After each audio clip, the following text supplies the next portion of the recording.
एक विषय और स्वामी जी ले लेती हूँ। तो स्वामी जी, शुगर तो वीगन अब किसी डाइट को नहीं में रहेगी। फाइबर ज्यादा होता है, ये जरूर, लगातार जरूर। चर्चा हम कर रहे हैं। हर दूसरे टॉपिक में हम ये बात उठाते हैं जिससे कि लोग मोटिवेट हों अच्छा खाना खाने के लिए, फाइबर युक्त खाना खाने के लिए। अब अगर फाइबर अच्छा होगा तो पेट भी साफ रहेगा, कब्ज की समस्या भी दूर रहेगी।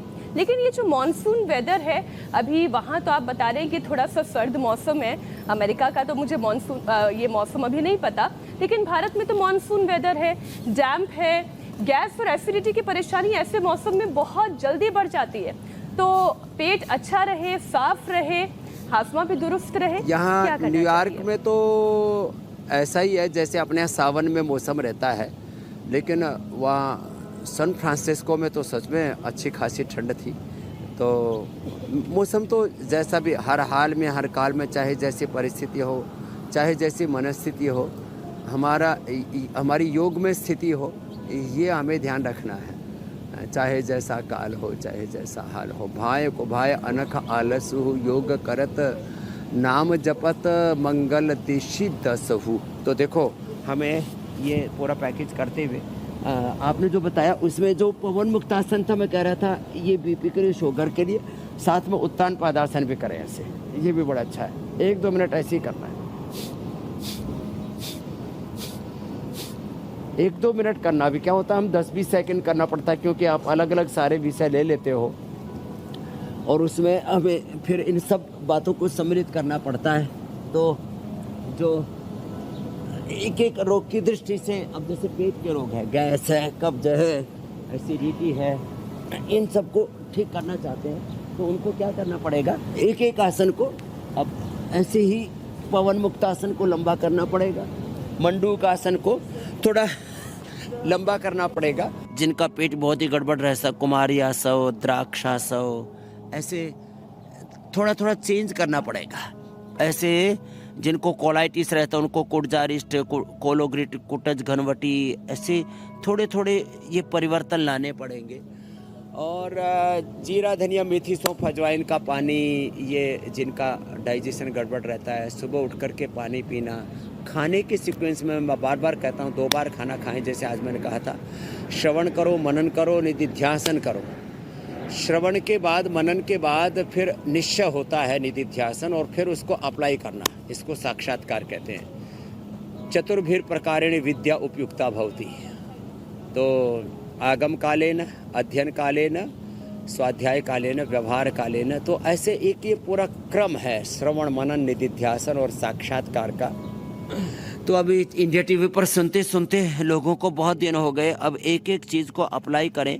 जैसे हम कह रहे हैं कि भाई आपका पेट गड़बड़ है तो आपको पहले अनार है, सेब है, अमरूद है, ऐसे ही मुनक्का, खजूर, अंजीर आदि जितने भी अंकुरित हैं। और मैंने तो ये नियम ही बना लिया पिछले कई वर्षों से, मैं खाना खाने से पहले सलाद, अब लोग सलाद बीच में या अंत में खाते हैं, और क्या नाम है, फल तो अंत में खाने का, पता नहीं कहाँ से ये उल्टी सीधी चीज़ें चल पड़ी, उल्टी सीधी नहीं, उल्टी पुल्टी तो हमें ये थोड़ा परिवर्तन करना पड़ेगा। अंकुरित, सलाद, फल, ये सब पहले खाने पड़ेंगे और चबा चबा करके खाना, फाइबर के साथ खाना।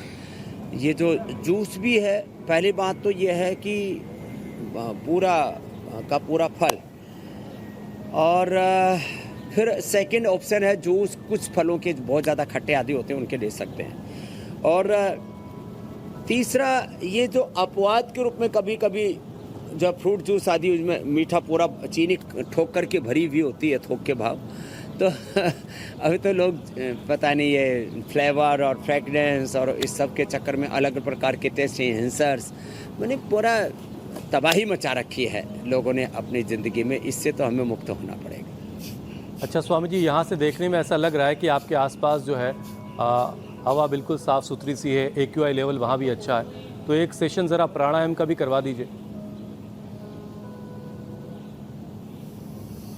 हाँ, ये बहुत ज़रूरी है। देखो, इन लोगों ने ना, अब अमेरिका जिसकी लगभग 35 करोड़ की आबादी है, हमसे 1/4 आबादी और 4 गुना बड़ा है, और पेड़ पौधे, ये सेंट्रल पार्क की बात नहीं, देखो आपको एक बार दृश्य दिखाता हूँ। यहाँ चारों तरफ इतने पेड़ हैं और बड़े बड़े 100-200, कुछ तो मुझे लगता है 500,000 साल पुराने भी होंगे। इतने बड़े बड़े पेड़ हैं, माने इतने वाहन होने के बाद में, इतना भौतिक समृद्धि होने के बाद में भी यहाँ पर आप देख रहे हो इतने। अभी मैं जिस पेड़ के बगल में बैठा हुआ हूँ ये भी कितना पुराना होगा। और जैसे हमारे यहाँ गंगोत्री यमुनोत्री में, हिमालय में मैंने पेड़ देखे थे मेरे पीछे से लेकर के, और वहाँ बड़ी बड़ी अट्टालिकाएं, उस पर भी बादल आकर के विश्राम करने लग गए। जैसे कल सैन फ्रांसिस्को में हम देख रहे थे, ऐसे ही कुछ यहाँ पर है।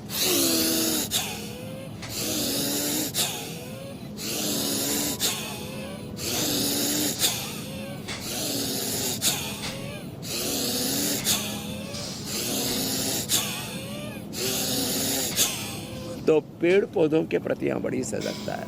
यहाँ ऐसी ऐसी संस्थाएं हैं जो पेड़ नहीं काटने देती हैं, और सरकारों के सामने एक जो हिमालय की तरह अवरोध बन करके खड़ी हो जाती है जब कोई इनजस्टिसफुल कार्य करता है, कोई नेचर एंड एनवायरनमेंट के खिलाफ किसी भी कारण से। अलग अलग लोबियाँ बहुत हैं यहाँ पर, लेकिन यहाँ प्रकृति को, नेचर को प्रोटेक्ट करने वाली भी एक लोबी है बहुत ज़बरदस्त।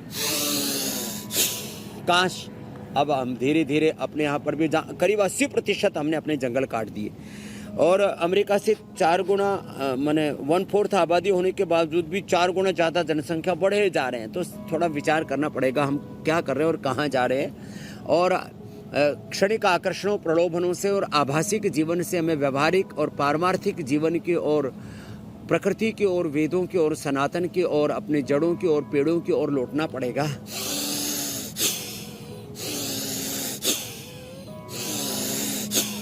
बस तरीका, मैं तो ऐसे तेजी से भी करता हूँ। स्वामी जी, आपने जो बातें कही वो बहुत गौर करने वाली है कि हम सबको पेड़ लगाना चाहिए, और एक मिशन चल भी रहा है, एक पेड़ माँ के नाम, और एक मिशन हमने भी चला रखा है ताकि घर की हवा साफ सुथरी रहे, घर भी हरा भरा रहे, जिसे हमने नाम दिया है एक पौधा सेहत के नाम। तो स्वामी जी, आज कौन सा पौधा लगाना बताने वाले हैं आप, और उसके फायदे भी बताइए।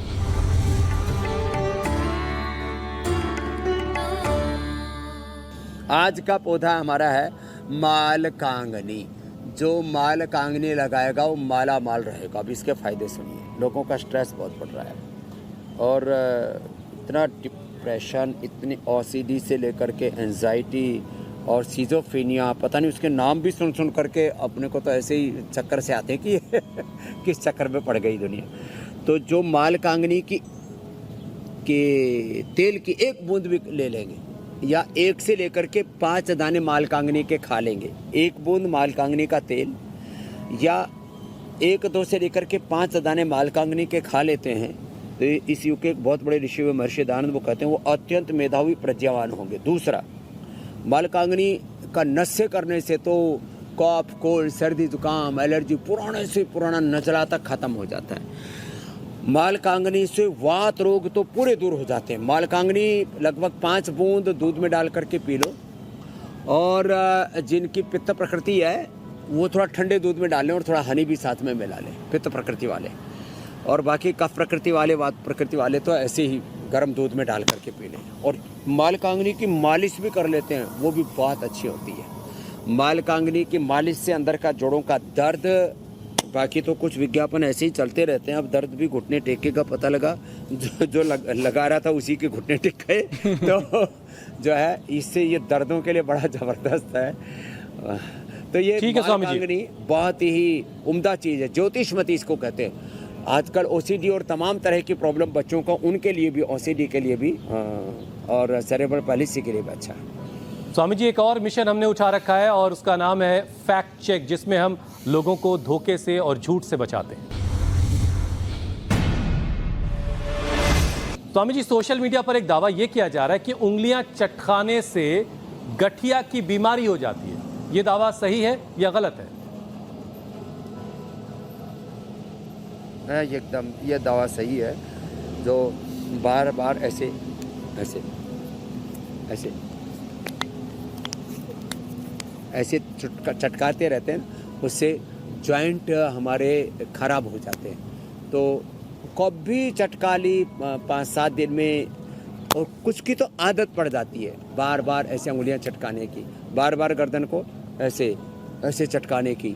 तो इससे फिर जो है वहाँ पर जो कार्टिलेज है वो घिसने लगता है, जॉइंट लूज पड़ने लगते हैं, तो बार बार अंगुलियाँ चटकाना अच्छा नहीं है। वैसे इसको ज्योतिष शास्त्र के अनुरूप भी इसको अशुभ माना जाता है, आयुर्वेद की दृष्टि से भी यह अपथ्य निषिद्ध कर्म में आता है। जबकि आमतौर से स्वामी जी लोग ये समझते हैं कि उंगलियां चिटका लेने से रिलैक्स मिल जाएगा, तो आज सबको पता चल गया है कि उंगलियां चिटकाना नहीं चाहिए और इससे गठिया का रोग हो सकता है।